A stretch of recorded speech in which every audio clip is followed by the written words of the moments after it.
네, 김희정입니다. 인사청문회는 주장에 의해서 이루어지면 안 되고 공이 후보자도 마찬가지고 저희를 질의하는 저희도 마찬가지고 공식적인 근거에 의해서 청문이 정정당당하게 이루어져야 된다고 생각합니다. 그런데 바로 우리들이 모여서 의결한 자료 중에 상당수가 도착하지 않았고 25%만 도착을 했습니다만 도착했다고 카운팅되는 4분의 1 자료도 사실이 아닌 자료가 오거나 또는 불성실한 자료가 왔기 때문에 이 부분에 대해서 추가 자료 요청을 합니다. 예를 들어서 사실이 아닌 부분을 말씀드리겠습니다. 후보자는 엄연히 불법 적치 자금 관련돼서 전과가 있습니다. 그런데 후보자는 후원회를 통하지 않는 등 정치자금법에서 정하지 아니한 방법으로 정치자금을 기부받은 사실이 있는지 물었더니 이렇게 없습니다라고 답이 왔습니다. 판결이 났고 그러면 추징금을 왜 냈고 그리고 왜 실형을 살았습니까? 이렇게 본인의 전과에 대해서도 부인하는 답이 왔습니다.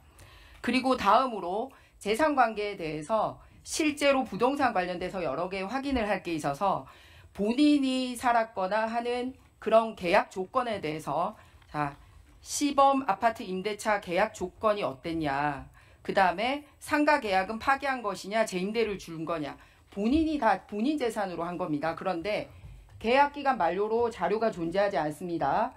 배우자 상가 계약건에 대해 자세한 사항은 알지 못합니다. 이렇게 불성실하게 답을 오고 이것도 답을 한 걸로 카운팅을 하고 있습니다. 또 본인 제공 동의가 없기 때문에 일어나는 일에 대해서 말씀드리겠습니다. 역시 언론 등을 통해서 모친의 한강빌라 전세 관련돼서 2중, 3중 계약이 있었는지 제대로 실제로 돈이 흘러갔는지에 대한 거를 확인하기 위해서 역시 거래 내역이나 증빙할 수 있는 걸 달라고 했습니다. 그랬더니 역시 어떻게 답이 왔냐면 통장 거래 내역은 금융실명법에 따라 제출하기 어렵습니다. 이런 식으로 답이 와서 어떤 자료도 소명하지 않고 그냥 없습니다, 할 수 없습니다로 답이 오고 있습니다. 자, 재산 관련돼서 이 정도 말씀드렸습니다. 그러면 본인이 실제 홍보물이나 경력에 내가 외국에서 이런 학교를 다녔고 이런 그 학위가 있다라고 얘기한 부분에 대해서도 역시 요청을 했습니다.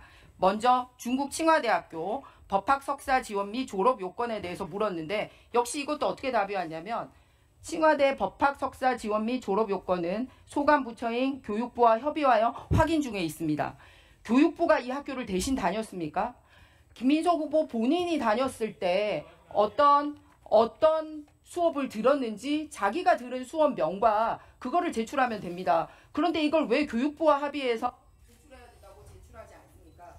그래서 이렇게 거짓으로 오거나 불성실로 온 증거 자료를 오늘 오전 중에라도 제출해 주십사. 오전 중에 요청됩니다.